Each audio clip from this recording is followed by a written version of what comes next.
Hello and welcome to Business Incorporated. I'm Chimeze Obi Iwago. Coming up on the show today, Kenyan banks to offer relief to distressed borrowers. Ghana Central Bank cuts key rate to 14.5% due to coronavirus. And South Africa's retail sales up 1.2% year-on-year in January. We begin the show with intraday market numbers. And here in Africa, most major markets were negative, with South Africa's JSE index down the most by 1.87%. In Nigeria, the index reversed Wednesday's gains to trade negative by 1.37%. Egypt's EGX 30 was the only gainer at intraday by almost 4%.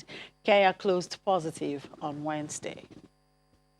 And the reverse was the case in the Middle East, where most major markets traded positive at intraday. In the UAE, the Abu Dhabi index gained the most by 8.41%, while Dubai's index was higher by 2.85%. Saudi Arabia's index was also positive by 2.38%. The Qatari index was the sole loser for the day by 0.98%. And in Europe, markets traded higher this morning after the European Central Bank launched a 750 billion euro bond buying program designed to help the region's economy through the coronavirus outbreak. Let's get my colleague there at the Frankfurt Stock Exchange, Chelsea Dulani, to tell us more on those latest developments at the European space. Hello, Chelsea. The ECB surprised markets overnight by announcing an emergency bond buying program worth about 750 billion euros. Is this helping stabilize European markets today? It did have an initial stabilizing effect on markets. When the DAX opened up this morning, we did see a pretty big spike. It's given all of that up over the past several hours. The move was pretty much a complete surprise. They announced it around midnight last night, which I think just really underscores the urgency that the ECB was feeling coming into this. But the measures they're taking are certainly necessary. The 750 billion euros is coming after they just announced more than 100 billion euros in other bond purchases about a week ago. But now they're saying that essentially they're going to do whatever it takes, that there are no limits to what they are going to do to help support the Eurozone economy. So they're going to be buying corporate bonds, but they're also going to be buying government bonds. And this is really important for countries like Italy that are already facing a lot of budgetary stress because they have really high deficits already. And now they are going to have to spend a lot of money to support their economy. So the fact that the ECB is going to step in and help support these economies is a necessary step. But given the amount of news flow we've seen, the recession calls that we're really hearing for every major economy at this point, investors are saying it's not enough. And that we really need to see really trillions more in stimulus to have a long-term stabilization in markets. In the meantime, investors are warning about a growing shortage of dollars in global funding markets. Tell us, why is the U.S. currency so important to the global financial system? This can be kind of an underreported story in the global financial system. The dollar is the most important currency for financial markets. It's not just the currency of the U.S. It is used across the world as a funding source for banks, for corporations, for governments. So there's a lot of dollar-denominated debt in the world. It's the latest estimate is that there's about $13 trillion worth of bonds borrowed by corporations throughout the world outside of the U.S. So there is a lot of demand for dollars, and we're seeing that dry up right now. That's driving up the cost of the dollar. But this comes as everybody is trying to get out of other assets and really stockpile dollars. But if we see a shortage of dollars, if we see the cost of the dollar go up any higher, this is going to basically mean that companies that have borrowed in dollars, governments that have borrowed in dollars, aren't going to be able to service that debt, and it can become a major problem. Central banks are trying to address this. They're trying to open up swap lines between the Fed and other central banks throughout the world to get dollars to these borrowers. But investors are increasingly concerned about the shortage. And Germany's Lufthansa has warned that the airline industry might not survive without government help. Is Lufthansa prepared to weather this storm?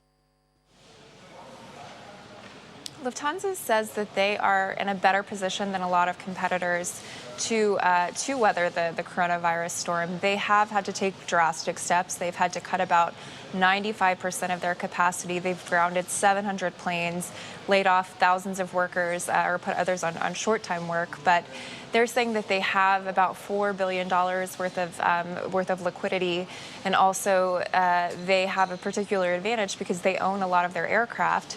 So if they get to that point, they're going to they would be able to basically take a loan against the aircraft they already own. So they do have more liquidity buffers than others, but they are saying that both Lufthansa and pretty much every other major airline is going to need government aid. Lufthansa is already in talks with the German government for state support, but the estimates are for about $200 billion worth of aid for the aircraft industry that's going to be needed to get them through this crisis.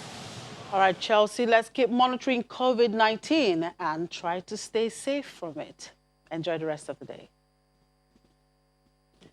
And in the UK, the FTSE 100 edged higher in a choppy start, supported by a jump in the shares of tobacco company BAT and a weaker pound as London braced for a visual shutdown due to the spread of the novel coronavirus. It's intraday now. Let's see how the markets are faring with Juliana Olayinka. Hello, Juliana. Good afternoon once again. And how are the equities and currencies trading at this time?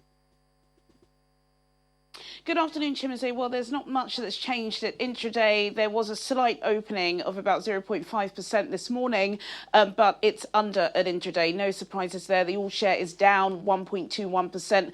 FTSE 100 also down by 0.95%, and the FTSE 250 is also down. In currencies, we're seeing the same there. The British pound is down on the US dollar by 0.89%.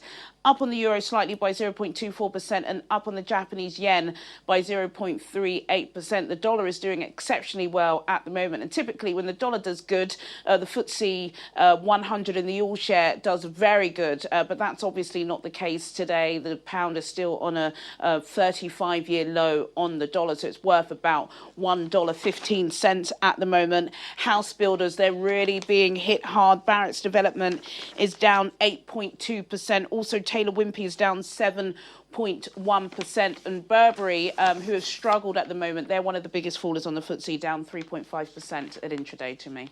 And next has joined a slew of companies warning of the devastating impact of the coronavirus pandemic. What other companies are feeling this hit? Gosh, Chimmy, there are so many, and we've spoken about this on your show for months and months, just about the retail high street, the UK retail high street, how it's taken a battering over the past couple of years, particularly last year. That was the worst year for the British retail high street in 25 years. And next, they've released a report today saying that really they are going to be able to buck the trend, that they have got at least £1 billion in their arsenal to get them through this situation. As soon as they released that statement, their shares were up by 5.5%. But of course, Next are one of the very few. The majority of high street retailers will struggle. There are already major department stores in Britain that have decided to close. Just a couple of metres away from where I am in central London, Selfridges, which is a huge iconic store, they've shut their doors. Zara, which is that popular Spanish company, they are shutting over 3,000 of their stores. And if you're a big company,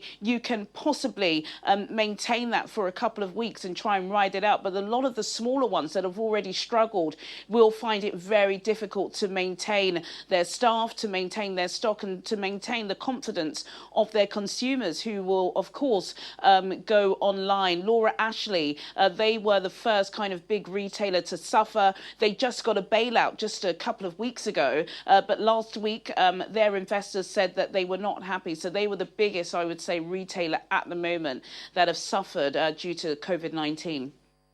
And investors in UK property funds are facing bans on withdrawing their money after managers said the coronavirus crisis had made it impossible to value the buildings that they own. Can you tell us more about this? It's an interesting story, a lot of depth in this detail, but really what it is to protect investors every single sector of the economy up and down, not just the UK, but in the world, is suffering at the moment. And now we've got a lot of big property investors saying that there are huge issues in property investment at the moment. So they've stopped their investment funds. And really, that's because what they were seeing over the past couple of weeks is that stocks and shares were being sold at high and low prices that really didn't have a good valuation of what that property would own. So they've stopped it. We also saw it a couple of days ago with a lot of market floors stopping short selling. Very, very similar. So that's what's happened at the moment. The big ones like Aviva and Morgan Stanley have said that at the moment there should be no selling of investment funds in the property, and that's to protect the market and to hope that they can ride it out. And they said that in a couple of weeks they'll reassess the situation and then they'll be putting their shares back in valuation. All right, Juliana, let's call it a day for now. And don't forget to stay safe. And stocks in Asia Pacific fell today as fears over the economic impact of the coronavirus pandemic continued to weigh on investor sentiment. Major markets in the region fell deep into negative territory, with the South Korea's Kospi leading losses as it dropped 8.39% to close at 1,457 points. Hong Kong's Hang Seng Index fell 2.27% by the afternoon as of its final hour of trading, while Australia's the ASX 200 closed 3.44% lower at 4,782 points after earlier jumping more than 2%. Mainland Chinese stocks were mixed on the day as the Shanghai Composite declined 0.98% to about 2,702 points, while the Shenzhen Composite rose 0.27%. The Nikkei 225 in Japan slid 1.04% to close at 16,552 points, while the Topix Index added 0.97% to close at 1,283 points. Overall, the MSCI Asia ex-Japan Index fell 4.3%. And futures contracts tied to the major U.S. stock indices pointed to slight losses at the open this morning after gyrating in overnight trading. As of 5:30 a.m. Eastern Time, Dow Jones Industrial Average futures implied an opening loss of more than 100 points. S&P 500 and Nasdaq futures also suggested marginal losses for the two indices. The moves followed yet another violent day on Wall Street on Wednesday as investors swung back to pessimism after Tuesday's 6% bounce. An eye-watering spike in Treasury yields has also kept investors anxious. The 10-year Treasury rate rose 22 basis points to 1.18% on Wednesday, following a rise of more than 30 basis points on Tuesday. And oil prices rose today after a three-day sell-off drove them to their lowest levels in almost 2 decades as demand plummeted due to the coronavirus. Benchmark Brent, which has lost half its value in less than 2 weeks, was offered some respite as investors across financial markets assessed the impact of massive central bank stimulus. Brent crude jumped 5.5% to $26.26 a barrel after plunging to $24.52 on Wednesday, while U.S. crude gained 11.2% to $22.66 a barrel. Saudi Arabia, the de facto leader of the Organization of the Petroleum Exporting Countries, is planning to keep pumping at a record rate of 12.3 million barrels per day for months.